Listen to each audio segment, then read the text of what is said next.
सत्य, इसके बगैर चलोगे तो ठोकर जरूर खाओगे। इसे साथ नहीं ले चलोगे तो जिंदगी में धोखा जरूर खाओगे। इसे ओढ़े बगैर चलोगे तो जिंदगी के ठंड में आप कांपते रह जाओगे, अंधेरे और अंधविश्वास में घिर जाओगे। आकाश की ऊंचाइयों को अगर आप छूना चाहते हो तो सत्य आपके पंखों के नीचे वो पवन होगा। सत्य क्या है? अगर बाइबल कहता है कि आकाश और पृथ्वी टल जाएगा लेकिन ये वचन टलेगा नहीं। अरे क्यों बाइबल पे ही विश्वास करें? क्या और कुछ सत्य नहीं है? ये सवाल आपके दिमाग में घूमता हो। नोहा, अब्राहम, डेविड, यार सब मन घड़त कहानियां जैसा लग रहा है। यार बाइबल में लोगों का इतना सारा उम्र कैसे हो सकता है? बाइबल के अंदर दर्शाए गए परमेश्वर के बारे में लोगों को बहुत सारी गलतफहमियां। Why there is so much of violence, genocide, prejudice, injustice in the Bible? एक बात बताओ, ईश्वर फादर है, सन है कि होली स्पिरिट है? ईश्वर का सीन समझ और उसकी योजनाओं को हम लोग समझने में असमर्थ रहते हैं। कमारी में से जन्म लिया है, मजाक है क्या? कौन फिर से आने वाला है? यीशु? तो आइए मिलकर खोजते हैं ऐसे ही हमें कई बार उलझाने वाले सवालों को और उनके बाइबल से जवाबों को सुनने के लिए एक नई श्रृंखला जो सनातन सत्य को आप तक पहुंचाने के लिए शुरू होने जा रही है, सत्य की लहर। हेलो केनथ भाई। वेलकम गिरीश भाई, कैसे हैं आप? एकदम फैंटास्टिक। वंडरफुल। क्या जबरदस्त जर्नी रहा है, एक्साइटिंग। एब्सोल्युटली। और कभी कभी तो मैं सोच रहा हूँ कि अभी इतना रीडिंग करने के बाद अभी मैं भी किसी को बिठा के ऐसे सवाल जवाब का सीरीज शुरू कर दूँ। करना चाहिए। अभी तो एनीवे हम ऑलमोस्ट बस 2 ही बुक्स बचे Right. हमारा डिस्कशन के लिए। और मेरे पर्सनल एक्सपीरियंस भी मैंने ऐसा देखा है कि the teaching becomes double learning. Yes, तो जितना हम सिखाते हैं उतना हम ज्यादा सीख भी लेते हैं। एब्सोल्युटली। आपके साथ तो मैं भी इतना कुछ सीख ही रहा। हाँ, बस अभी आगे मैं जर्नी कंटिन्यू करूंगा। Well, great joy. और ऐसे ही हूँ बिकॉज मंजिल होता है तो then it becomes a joyful ride. तो अपना सेकंड लास्ट बुक पे आ गए हैं, जकराया। सो अमेजिंग बुक था, रीड किया, पर बहुत सारी चीज़ें ट्विस्टेड जैसी भी थी, थोड़ा कुछ ऐसा मेजेस्टिक जैसा था, कुछ ऐसा सोचने पे मजबूर कर रहा था। तो शुरू करते हैं। जैसे हर बार शुरू करता हूँ मैं, ये व्यक्ति के बारे में आप थोड़ा सा मुझे बताएं। ज़करिया एक प्रॉफिट यहाँ पर है जो एक कहा जाता है कि एक अच्छे परिवार से यहाँ पर आता है और फिर प्रभु इसको, परमेश्वर ऐसे समय में इसको इस्तेमाल करता है जब 70 साल के बंदीगृह के बाद, अब वापस एक्साइल के बाद वापस आए हैं और यहाँ पर जो इज़राइल के लोग वापस आए हैं और यरूशलेम जो सिटी जो गिरा पड़ा हुआ था, जैसे लास्ट टाइम हम डिस्कस कर रहे थे हगाई में, और अभी ये जो है बना रहे हैं, सिटी को बिल्ड कर रहे हैं। Right. और हगाई जो है सिर्फ कुछ महीनों के लिए ही उसने भविष्यवाणी की और तुरंत उसके बाद या उसके साथ साथ ही ज़करिया ने शुरू कर दिया। तो दोनों कंटेम्प्रेरी है, दोनों एक ही समय के हैं, लेकिन परमेश्वर तुरंत ही ज़करिया को इस्तेमाल करता है और ज़करिया के द्वारा बहुत सारे विजन्स और बहुत सारे पिक्चर्स, इमेजेस से भर कर ये पुस्तक में उसने डाला है। और फिर काफी कुछ चीजें जो हमारे लिए बहुत स्ट्रेंज, राइट। अगर हमारे लिए स्ट्रेंज है तो उनके लिए पता नहीं क्या रहा होगा जब वो ये वर्णन कर रहा था, जब वो दिखा रहा था, बता रहा था। तो it's an amazing book and खास करके ये बुक में इसने आने वाले समय के बारे में, प्रेजेंट कंडीशन का बताया है और आने वाले समय में क्या होने वाला है, कैसे परमेश्वर का योजना क्या है, ये सारी बातें ज़करिया ने यहाँ पर बताया। यानी ज़करिया, नहमाया, एजरा, हागाई और अभी जो इसके बाद आएगा ये सब, मलाकाई, ये सब ऐसे सीरीज है कि ये सब साथ में हो रहा है? साथ में नहीं, एक एक करके पीछे होकर आ रहे हैं। ओके। तो एक फॉलोअप होते जा रहा है। कुछ सारे चीजें कुछ लोग दूसरे लोगों को नहीं देख पा रहे, लेकिन सारे कनेक्टेड, एक ही लाइन एक ही सीजन में चल रहा है। ओके, एक ही सीजन में चल रहा है। सीरीज है। ओके, यहाँ पे मैं देख रहा हूँ कि किसी को एड्रेस किया जा रहा है, तो यहाँ पे थोड़ा मेरे को ऐसा लगा कि ये क्या वहाँ के लोगों को, इजराइल को एड्रेस किया जा रहा है, या वहाँ के जो लोग करप्ट हो गए थे उनको बोला जा रहा है, या ये तो ये सोच रहा हूँ कि ये भविष्य के लोगों को बोला जा रहा है, तो ये एड्रेस किसको कर रहे हैं, ये बुक किसके लिए है? देखिए, पहले जो है 2 भाग में इस बुक को हम डिवाइड कर सकते हैं। जो पहले जो 8 अध्याय है वो प्रेजेंट कंडीशन में क्या कुछ हो रहा है और कैसे परमेश्वर एक सीजन से लेकर दूसरे सीजन में कैसे उनको ले जा रहा है, और इनमें क्या डेंजर्स क्या हो सकता है, ऐसे वार्निंग यहाँ पर दिया जा रहा है। ज़िक्रा ये कहकर शुरू करता है कि तुम्हारे पूर्वजों ने भविष्यवक्ताओं का बात नहीं सुना, Right. इसलिए ये सब हुआ है, पर अभी अगर तुम सुनोगे तो परमेश्वर तुम्हारे पास आएगा। तो ऐसे सारे ऐसे एक मैसेज के साथ वो शुरू करता है और प्रेजेंट कंडीशन को वो बताता है, और ये वो सारे बहुत सारे विजन्स और इमेजेस के द्वारा वो समझाता है। और फिर जो आखिरी जो सेकंड भाग है वो जो 9th चैप्टर से लेकर जो बताया गया है वो आने वाले समय के बारे में वहां पर वर्णन किया गया है कि यानी कैसे जो अभी का समय है वो आने वाला, अभी यानी जो हो गया है, जैसे जो यीशु मसीह आया था उसका एक भाग है अच्छा, कि यीशु मसीह का पहला आगमन यानी मेसाया का पहला आगमन, जो मसीहा है, जो दुनिया को बचाने वाला, जो उद्धार देने वाला जो आएगा, उसके पहले आगमन के बारे में बताया गया है और दूसरे आगमन के बारे में भी बताया गया है। ओके, तो आधा चीज जो दूसरे भाग में भी 2 भाग बांट सकते हैं, ओके, जो पहला आगमन है और दूसरे आगमन के विषय में, तो वहां पर भी वार्निंग ऐसे किया गया है। राइट, काफी स्ट्रॉन्ग मैसेज है हाँ, ज़िक्रा का। करेक्ट। उसमें जो मुझे सबसे ज्यादा जो एकदम मैं जब पढ़ रहा था तो सबसे ज्यादा जो मुझे छू गया ना, तो उसमें एक ऐसा वचन था कि you when you will draw near to God, God will draw near to you, यानी जब तुम परमेश्वर के समीप आओगे तो परमेश्वर तुम्हारे पास आएगा। तो मैं इसको ऐसे ही सोच रहा था कि कैसे पास आने का। ये तो क्लियर था कि it is not about the physical distance, कि कहीं पे आगे जाके बैठे या कहीं जहां आराधना हो रही है उसमें पहली सीट पे जाके बैठे, it would not be like that. तो यानी इसमें मेरे को 2 बातें जाननी है, आपका व्यू पॉइंट क्या है कि एक तो हम कैसे ईश्वर के करीब जा सकते हैं, और नंबर 2 ईश्वर हमारे करीब आ गया कैसे पता चलेगा?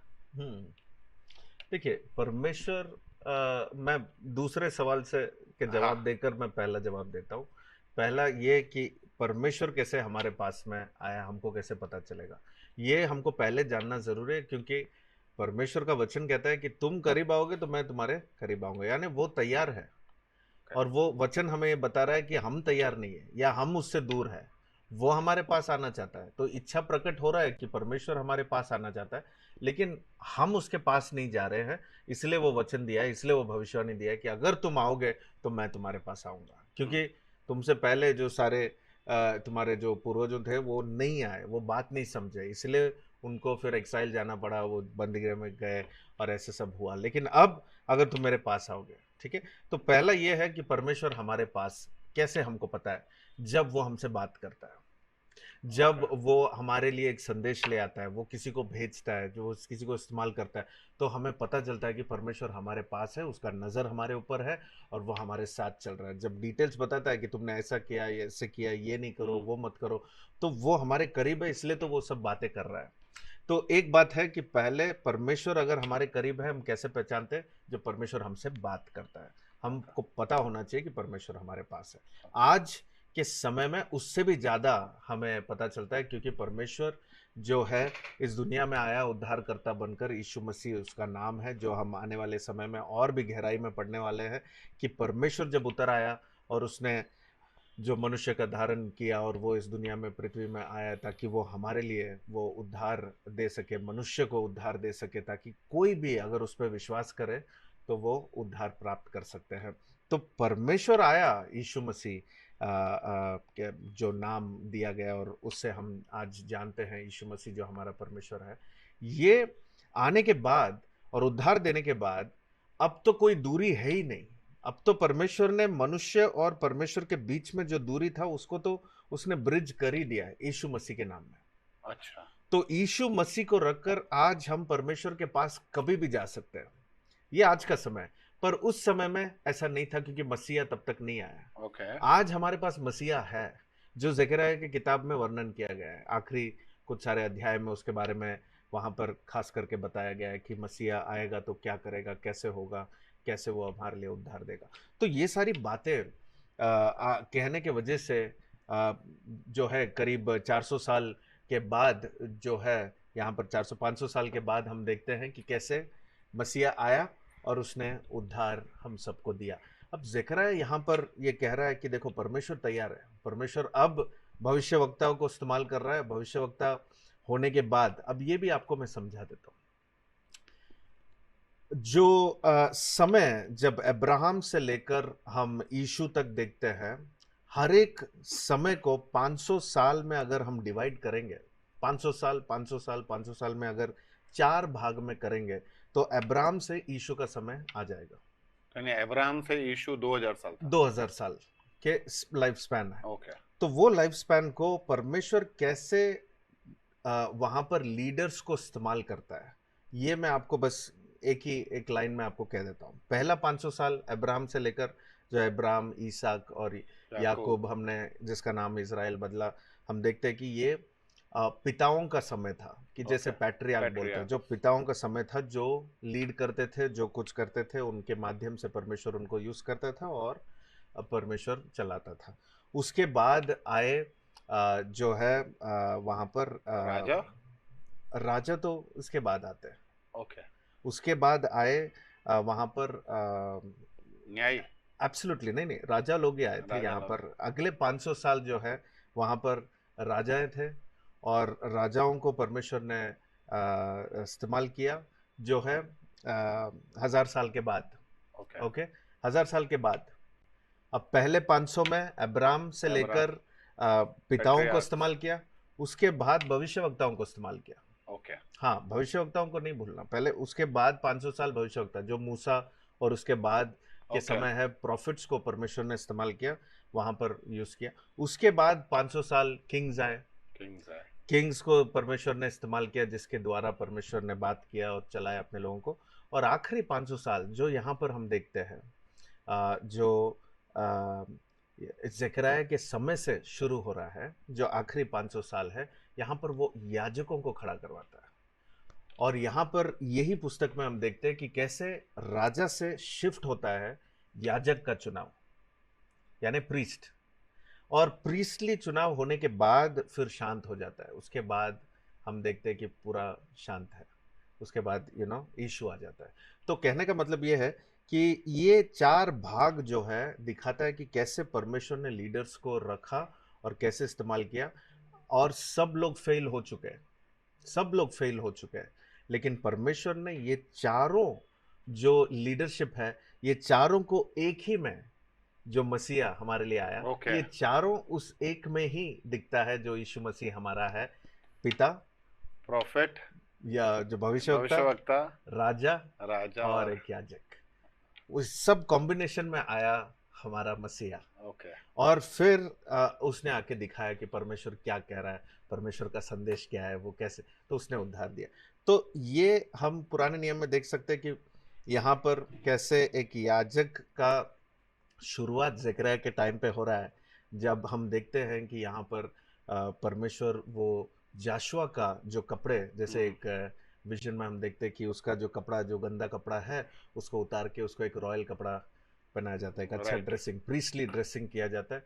तो वहां पर वो दिखाता है कि उसको अभी पावर दिया है, अब उसको परमेश्वर इस्तेमाल करता है। जबकि जेरुब्बाबेल वहीं पर है, जो डेविड के लाइन का है, जेरुब्बाबेल को परमेश्वर इस्तेमाल करता है, लेकिन द कॉलिंग ऑफ प्रीस्ट यहाँ पर हम देखते हैं कि काफी ज्यादा इसके बाद बढ़ते बढ़ते यूहन्ना बपतिस्मा तक हम देखते हैं वो चलता है। और उसके बाद हम देखते हैं कि कैसे परमेश्वर मसीहा आता है और उधर से उसके लीडरशिप में मनुष्य आगे बढ़ा और कलीसिया शुरुआत हुआ।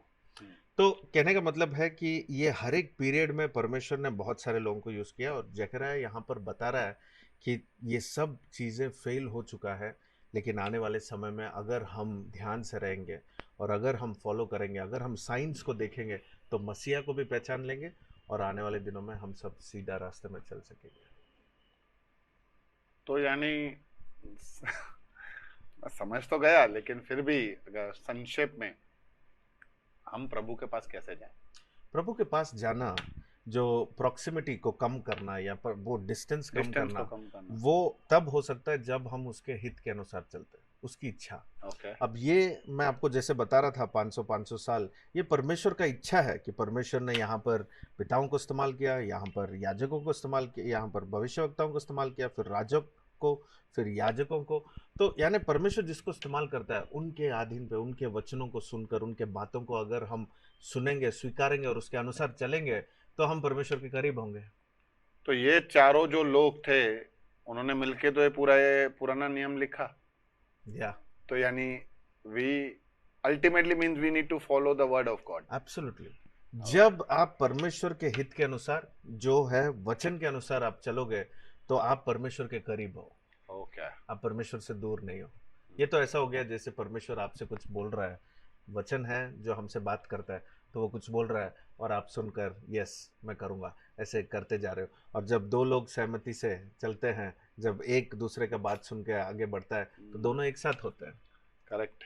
और जब कैसे पता चलता है कि दूर है, तो मुझे नहीं पता ये परमेश्वर क्या बोल रहे हैं, और परमेश्वर नहीं देख रहा है कि ये मेरा बात सुन रहा है, तो वो दिखाता है कि हम दूर है। करेक्ट। आई मीन्स ये जो फीलिंग है, it is personal, it is personal experience. ये एक अनुभव जो है व्यक्तिगत से होता है। और हम परमेश्वर के साथ, हमको कैसे पता चलता है कि मैं परमेश्वर के करीब हूँ? सिर्फ कोई बाइबल को साथ में रखकर या वचन ऐप को डाउनलोड कर कर फ़ोन को अपने साथ में रखना, ये काफ़ी नहीं है। या अपने घरों में कहीं पोस्टर में लगा देना या कहीं लैपटॉप में लगा देना, ये नहीं है। या कहीं पोस्ट सोशल मीडिया में पोस्ट करना वचन, या किसी को व्हाट्सएप करना, इससे नहीं दिखता है कि आप परमेश्वर के करीब हो। परमेश्वर के करीब होना मतलब एक आने वाले नए नियम में ऐसा एक वचन है जो यीशु ने सिखाया और बताया, पूरे भीड़ को बताया कि कौन है जो मेरा परिवार है। मेरा परिवार वो है जो मेरे पिता का जो इच्छा है जो पूरा करता है। तो उससे हमें पता चलता है। इसलिए मैं आपको फ्यूचरिस्टिक एक वर्स को मैं रेफरेंस दे रहा हूँ कि जो परमेश्वर का इच्छा पूरा करता है, यीशु कहता है वो मेरा परिवार है। और परिवार कौन होता है? जो साथ में रहते हैं। परफेक्ट, ग्रेट, अच्छा अंडरस्टैंडिंग दिया आपने एक और तरीके से। लेकिन एक और बात, इस बुक के अंदर मैं देख रहा था कि करीबन 7-8 विजन्स हैं अंदर, मे बी मोर। मैं तो सोच रहा था कि वाई गॉड, ये ईश्वर या परमेश्वर ये दर्शन के द्वारा क्यों बात कर रहा है? सिंपल सिंपल भी तो बोल सकते हैं कि भाई ऐसा ऐसा है। Why he wants us to solve the riddles, puzzle, excitement बना रहे। या वो खुद में इतना बड़ा रिडल है कि हर एक से अलग अलग सॉल्व हो रहा है। तो जस्ट ऐसे ही सोच रहा था मैं कि क्यों ऐसा, वो डायरेक्ट और प्लेन भी लिखे।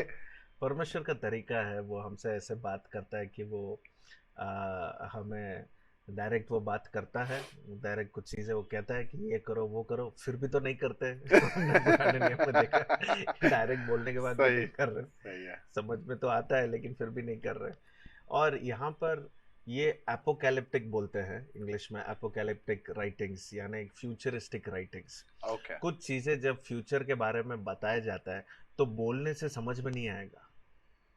कुछ फ्यूचर चीज़ें आप समझो, अगर ज़करिया के समय में किसी को समझाना है कि आने वाले दिनों में लोग कार चलाएंगे और फ्लाइट में घूमेंगे, अगर उनको समझाना है, अगर उनको बताना है, तो वो तो समझ में आएगा ही नहीं। वो कैसे समझाएगा, कैसे बताएगा? तो कुछ तो उसको पिक्चर बनाना पड़ेगा, राइट। और वो पिक्चर जब तक उसको मिलेगा नहीं तब तक वो दे नहीं सकता है। जब उसका डिस्क्रिप्शन, क्योंकि उसके लिए भी रेफरेंस कुछ है नहीं कि गाड़ी चलाना मतलब क्या। मैं एक उदाहरण के लिए कह रहा हूँ। I got you. तो परमेश्वर जब एक एपोकैलिप्टिक यानी एक इमेज देता है, इसलिए हम काफी सारे ऐसे बुक्स है, जैसे दानियल की किताब में भी हमने देखा कुछ सारे पिक्चर्स आते हैं, कुछ सारे इमेजेस आते हैं। और हम आने वाले लास्ट पुस्तक, बाइबल के लास्ट पुस्तक में तो हम तो पिक्चर्स ही देखेंगे कि इतने सारे इमेजेस, इतना क्यों? क्योंकि ये सारे फ्यूचरिस्टिक हैपनिंग्स है जो होने वाला है। और जब फ्यूचर में जब कुछ चीजें होने वाला कुछ समझाना है, तो वो बातों में नहीं समझा सकते, पिक्चर्स में समझा सकते कि ऐसे दिखा दो कि कुछ तो है, कि अच्छा कुछ तो उड़ रहा है, लेकिन क्या उड़ रहा है पता नहीं। हमको तो लग रहा है कीड़ा उड़ रहा है, लेकिन कीड़े को पास से देखेंगे तो वो हेलीकॉप्टर होगा।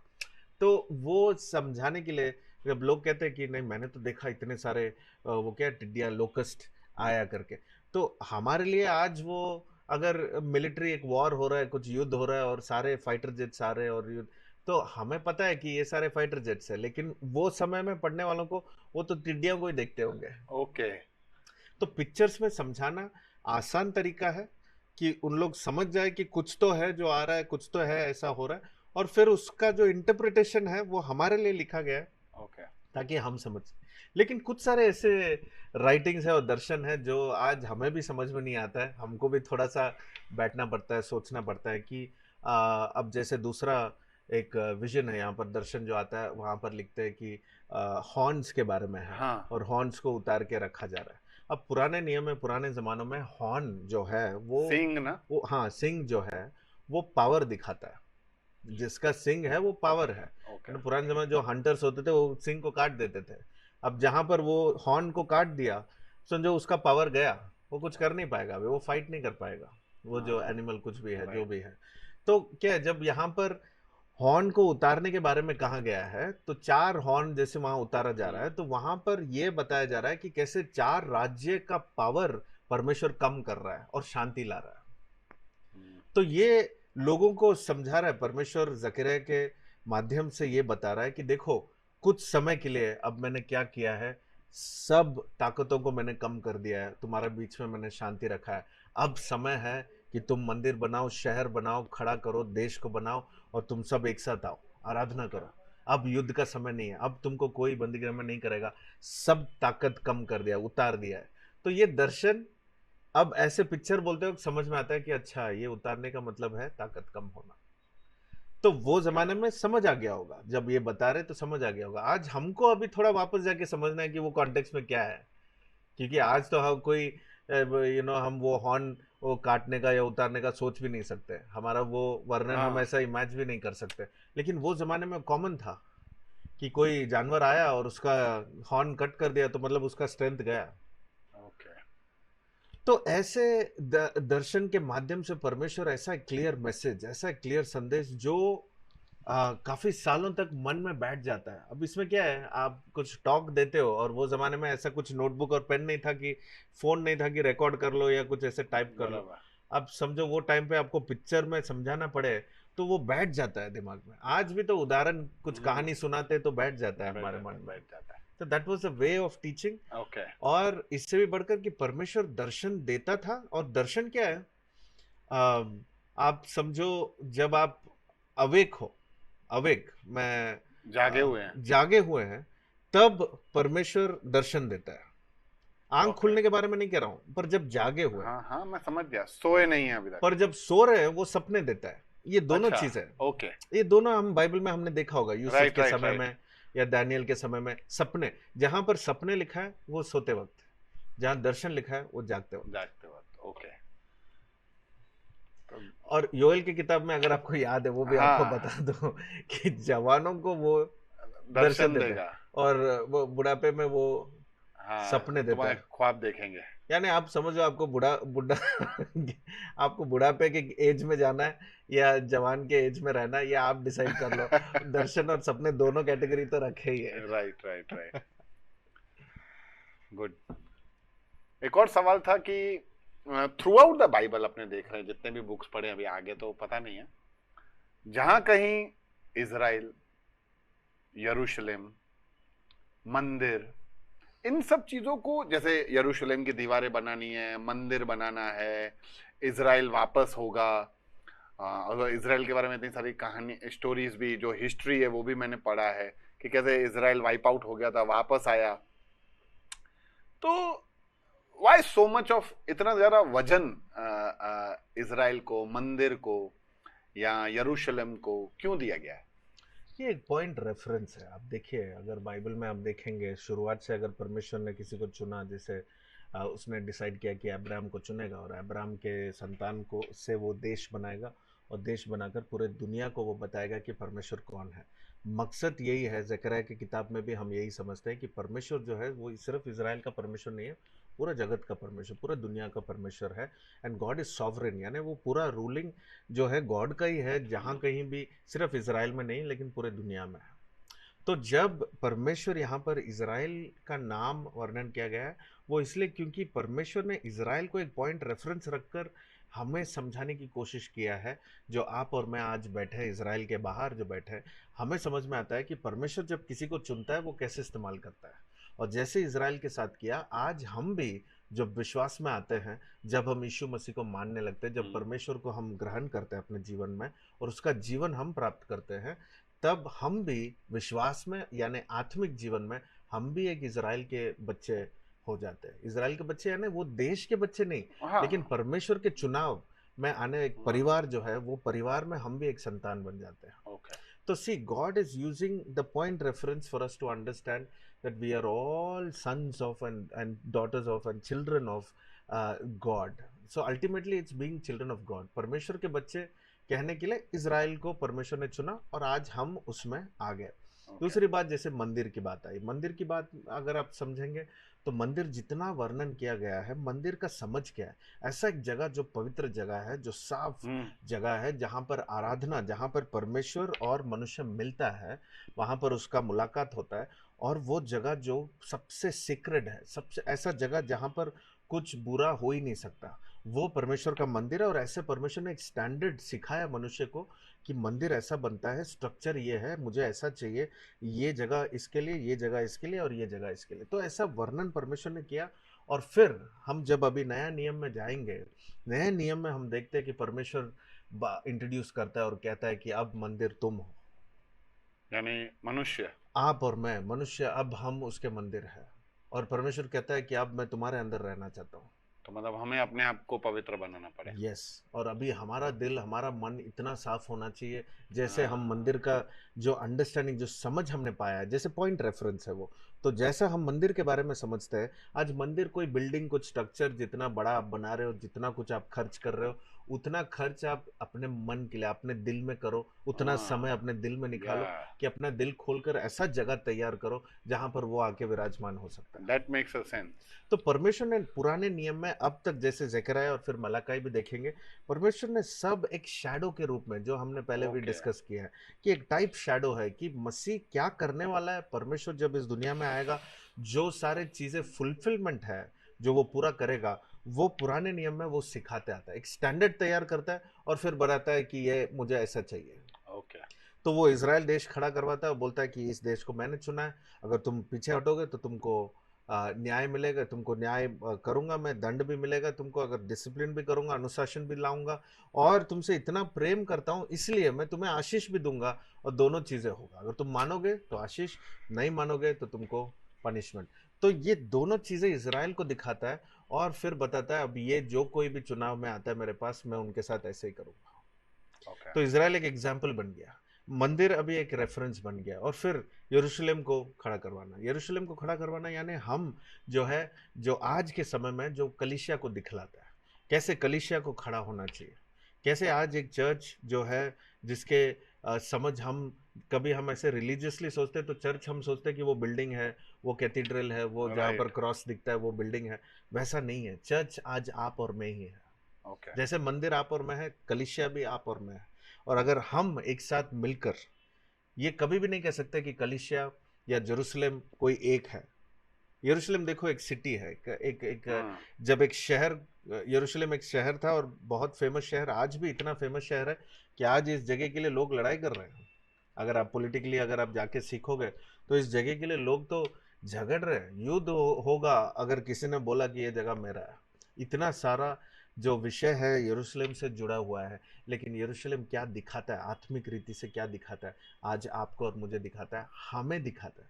यानी कलीसिया हम है, मंदिर मैं हूं, लेकिन कलीसिया हम है। कलीसिया अकेले नहीं कह सकते कि मैं कलीसिया। डिफरेंस आपको पता चल, बिल्कुल। मंदिर एक है तो मैं मंदिर हूँ परमेश्वर, पवित्र आत्मा का, परमेश्वर का। लेकिन जब यरूशलेम, जब कलीसिया की बात आती है, कलीसिया हम है। ओके, तो जब यरूशलेम को बनाओ या यरूशलेम को खड़ा करवाओ जब कहते हैं, तो ये है कि हम सब इकट्ठे आए, हम एक साथ आए, एक ही मन होकर हम परमेश्वर की ओर देखें। और ऐसा जैसे यरूशलेम जो जगह तैयार हो रहा है परमेश्वर के लिए, वैसे ही हम अपने जीवनों में अपने एक साथ आकर हम तैयार करें परमेश्वर के उपस्थिति के लिए। यानी यरूशलेम में जहाँ यीशु का जन्म हुआ था, यहाँ तो लोग कभी कभी रिलीजियसली वहाँ जाते हैं, विजिट करते हैं, मेक दैट रिलीजियस फॉर सब उन लोगों के लिए जो ये यीशु में मानते हैं। तो it is not like that. It is not like that. जैसे वो होली लैंड ऐसे हाँ, होली नाम लैंड, बोलते या हैं, तो वो क्या ट्रेंड बन गया कि हर एक इसके लिए एक होली लैंड होना राइट चाहिए। राइट, मसीह के जीवन में कोई भी होली लैंड नहीं है, हर एक लैंड होली है। एग्जैक्टली, हर एक जगह होली है, जहां पर आप खड़े होकर आराधना करते हो वो लैंड ही होली है। ओके। तो आप अपने देश में भी, हमारे देश को भी आप होली गिन सकते हो जब हम खड़े हैं और हम प्रार्थना करते हैं, जहां पर परमेश्वर का उपस्थिति उतर आता है। सो फाइनली क्या सीखे हम इससे, मैसेज क्या है, व्हाट शुड बी? ज़करयाह का संदेश एक ही है फाइनली, अगर देखें तो उसका थीम तो यीशु मसीह है। ओके, ये काफ़ी लोग इसका जो है डिस्क्रिप्शन देख नहीं पाते, क्योंकि अगर आप पूरा एक थीम अगर देखेंगे तो यीशु मसीह के बारे में ही है। ओके, यहाँ पर सब यीशु मसीह के बारे में, उसके पहले आगमन, उसके दूसरे आगमन और उसके पहले जो कुछ तैयारी हो रहा है उस समय के लिए, वो तैयारी के बारे में बताया गया है कि अगर तुम तैयार नहीं होंगे, तुम सुनोगे नहीं, तो तुम परमेश्वर को नहीं पहचानोगे। और जब यीशु मसीह आएगा, जब मिसाया आएगा, तब तुम तैयार नहीं होगे। तुमको लगेगा वो आया है युद्ध करने के लिए या पॉलिटिकली सीट में बैठने के लिए, पर वो आया है पहले उद्धार देने के लिए, प्रेम जताने के लिए, as a prince of peace. तब आप देखेंगे कि कैसे वो एक डोंकी राइड में जो आने के बारे में यहाँ पर वर्णन किया गया है ज़करयाह की किताब में, वो हम नए नियम में देखेंगे फुलफिलमेंट। जो 9वें अध्याय में यहाँ पर लिखा है वो जो है हम नए नियम में पहला पुस्तक में ही देखेंगे। तो ये क्या है, यीशु मसीह के बारे में वर्णन किया गया है कि कैसे वो एक डोंकी राइड में आ रहा है। अब डोंकी राइड यानी पीस लेकर जो आते हैं, जो शांति लेके आते हैं, वो डोंकी में बैठ के आते हैं। लेकिन जो गधे में बैठ कर आते हैं, लेकिन जो हॉर्स में बैठ के आता है, जो घोड़ा में बैठ के आता है, वो युद्ध के लिए आता है। तो पहला आगमन जो है वो गधे में बैठकर आना, और दूसरा आगमन जो पर मसीह का होगा वो घोड़े में आने का होगा। तो ये दोनों वर्णन यहाँ पर मसीहा के बारे में यहाँ पर कहा गया है, और बहुत सारे चीज़ें यहाँ पर बताया गया है। खास करके अगर आप पूरा मैसेज को अगर आप एक सेंटेंस में अगर आप समझना चाहते हो, तो बात यह है कि अगर तुम अपने आप को स्ट्रेटन करोगे और अपने लाइफ को स्ट्रेट करोगे और परमेश्वर के जो प्राथमिकता है उसको सेट करोगे, जैसे हगाई में भी वही था कि प्राथमिकता के बारे, यहाँ पर भी ज़करयाह कंटिन्यू कर रहा है कि देखो प्रायोरिटी सेट करो। ये सारे विजन्स, ये सारे दर्शन, ये सारी बातें मैं इसलिए बता रहा हूँ ताकि तुम प्रायोरिटी सेट करो। अगर नहीं करोगे तो फ्यूचर में ये सब होने वाला है। वो मसीहा उद्धार देने भी आएगा और फिर न्याय करने भी आएगा, the day of the Lord, ऐसे करके वहाँ पर वर्णन किया गया है। तो ये सारी बातें यहाँ पर बताया ताकि हम वार्निंग को ले और बात को सीरियसली लेकर हम आगे बढ़े। तब तक सब तो सुन रहे थे, लेकिन आखिरी पुस्तक में फिर से कंडीशन बुरा हो गया है। खैर देखते हैं अगली बार आखिरी पुस्तक में क्या होता है। यस, ठीक है ना, तब तक और थोड़ा स्टडी करते हैं और फिर नेक्स्ट सेशन में मिलता हूँ मैं। ओके, ठीक है गिरीश। या थैंक यू, अच्छा bless. रहा, या।